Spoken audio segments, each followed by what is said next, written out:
تو کتنی مبارک موت ان اہل حدیث عالم کی. کیا اللہ نے مبارک موت دی ہے یار, کیا مبارک. ایسی موتیں دیکھ کے ہم میں سے ہر شخص کا دل کرتا ہے کاش اس کی جگہ میں ہوتا. یہاں تبلیغ جماعت والے آئے ہوئے تھے, تین چار سال پرانی بات ہے, کراچی کے حالات بہت خراب تھے. الجزائر سے عربوں کی جماعت تھی, اس جماعت پہ دہشت گردوں کا حملہ ہوا اور آدھے لوگ شہید ہو گئے. اس میں عورتیں بھی تھیں, عرب عورتیں, وہ جوان عورتیں بیوہ ہو گئیں. میں پھر تعزیت کے لیے نا مدنی مسجد گیا ان عرب کی جماعت سے ملنے کے لیے. ہم نے ان سے بات کی, ہم نے کہا بڑا افسوس ہوا ہمیں. انہوں نے کہا کہ یتمنا کل احد منا ان یکون مکانہ, کہ ہم میں سے ہر شخص کی تمنا ہے کہ کاش شہید ہونے والے کی جگہ میں ہوتا. کہ اس سے اچھی موت کیا ہے کہ ہم اپنا ملک الجزائر چھوڑ کر اللہ کے راستے میں نکلے. ان کا جذبہ دیکھ کے مجھے رشک آیا, کیا پیارے الفاظ تھے. یتمنا کل احد منا ان یکون مکانہ, آپ کہہ رہے ہیں وہ قابل ترس ہیں جو شہید ہو گئے, ہم میں سے ہر شخص کی تمنا ہے کاش اس کی جگہ میں ہوتا. اس سے اچھی موت جنید جمشید کی کتنی اچھی موت تھی. تو کتنی مبارک موت ان اہل حدیث عالم کی, کتنی مبارک موت ہے. اور ایک طرف ایک ایکٹر کی موت بھی ہوئی ہے, گرل فرینڈ اسی بستر پہ ساتھ میں. میں نہیں کہہ رہا کوئی برائی کی ہے, لیکن گرل فرینڈ کے ساتھ موت یہ اچھی موت ہے, یہ خیر کی بات پھیلاتے ہوئے موت اچھی موت ہے.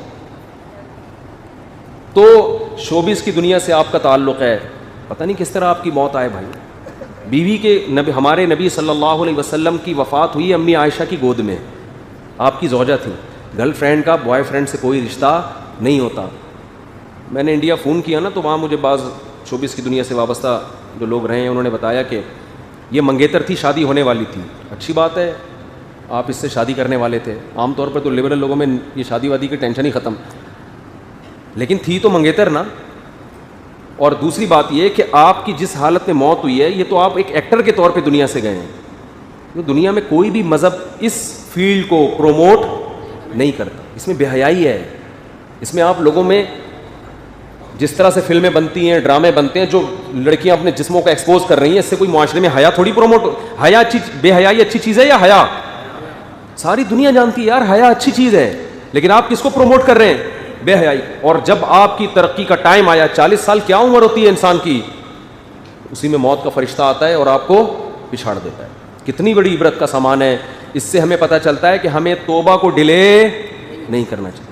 وہ جو اہل حدیث عالم بیان کر رہے تھے, ان کو تو نہیں پتا تھا کہ میری موت ہو سکتی ہے, لیکن انہوں نے اپنے آپ کو خیر کے کام میں لگا دیا.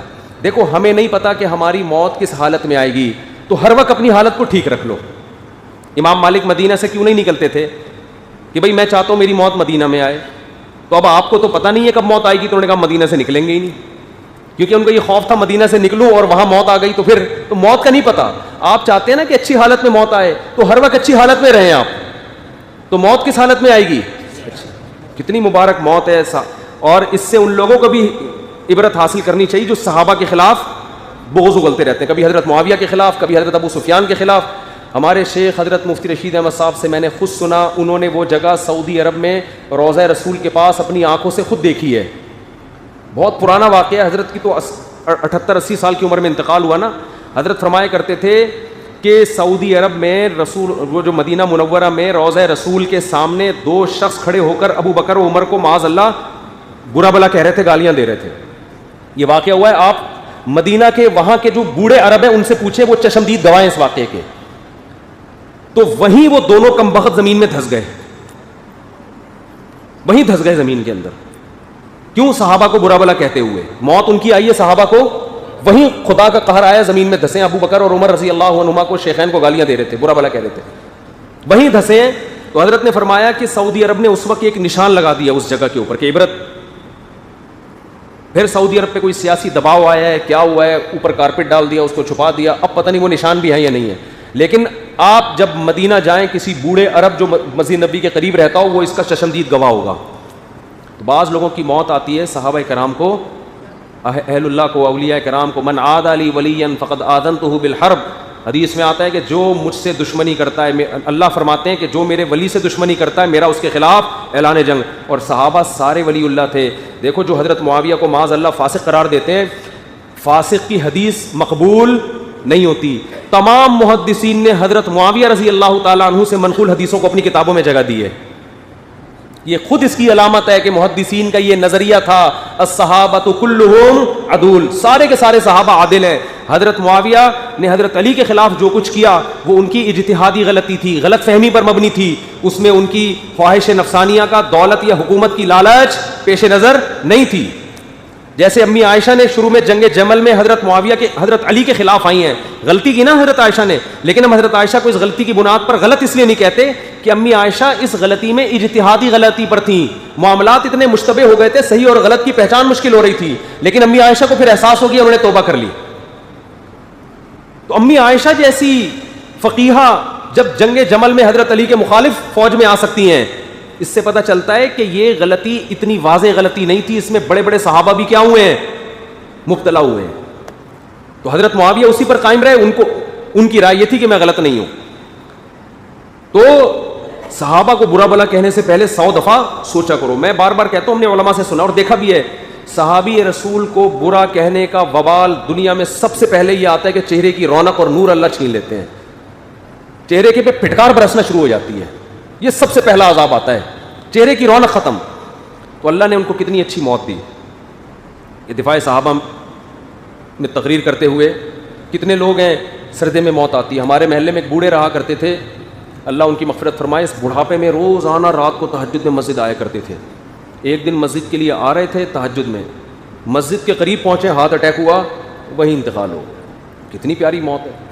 اچھا، یہاں ایک شرعی مسئلہ بیان کر کے اپنی بات ختم کرتا ہوں. دیکھو، عبادت کرتے ہوئے، حج کرتے ہوئے یا شہادت کی موت، یہ اچھی موتیں ہیں. گناہ کرتے ہوئے موت آنا بری موت ہے، لیکن بعض چیزیں گناہ نہیں ہوتی، لوگ اس کو بھی گناہ کی فہرست میں ڈال دیتے ہیں. ہمارے ایک دوست تھے، بڑے نیک آدمی تھے، ٹرین سے اترتے ہوئے سلپ ہو گئے، ان کی ٹانگ کٹ گئی پٹری کے نیچے آ کے، اب ٹرین کے نیچے کٹ گئے. اب لوگ کہہ رہے تھے یار ان سے کوئی گناہ ہوا ہے جس سے اتنی بری موت ہو رہی ہے، ٹرین میں کٹ گئے. میں نے کہا بھائی یہ جہالت کی بات ہے. موت تو کسی بھی طرح سے آ سکتی ہے، آگ میں جل کے بھی آ سکتی ہے، پانی میں ڈوب کے بھی آ سکتی ہے.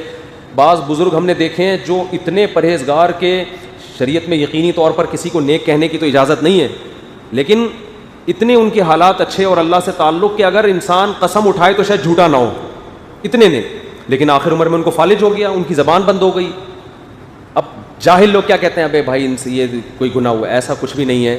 نیک آدمی کو بھی فالج ہو سکتا ہے، زبان بند ہو سکتی ہے، آنکھوں کی بینائی جا سکتی ہے، کانوں کی سماعت جا سکتی ہے، زبان میں بولنے کی طاقت جا سکتی ہے. یہ سب چیزیں نیچرل ہیں، ان کا نیک یا برا ہونے سے کوئی تعلق بولو نہیں ہے. نیک آدمی کے مرتے ہی جسم سے بو بھی آ سکتی ہے. بعض بیماریاں ایسی ہوتی ہیں اس میں باڈی بہت جلدی خراب ہوتی ہے، کوئی اس میں یہ نہیں ہے کہ ہائے ان کا تو منہ خراب ہو گیا، ان کا تو یہ سب جاہلوں کی باتیں ہیں. نیک آدمی کا بیت الخلاء میں بھی انتقال ہو سکتا ہے، یہ بھی ہو سکتا ہے کہ واش روم میں انتقال ہو گیا قضائے حاجت کے وقت، تو اس کا یہ علامت نہیں ہے کہ یہ برے آدمی تھے.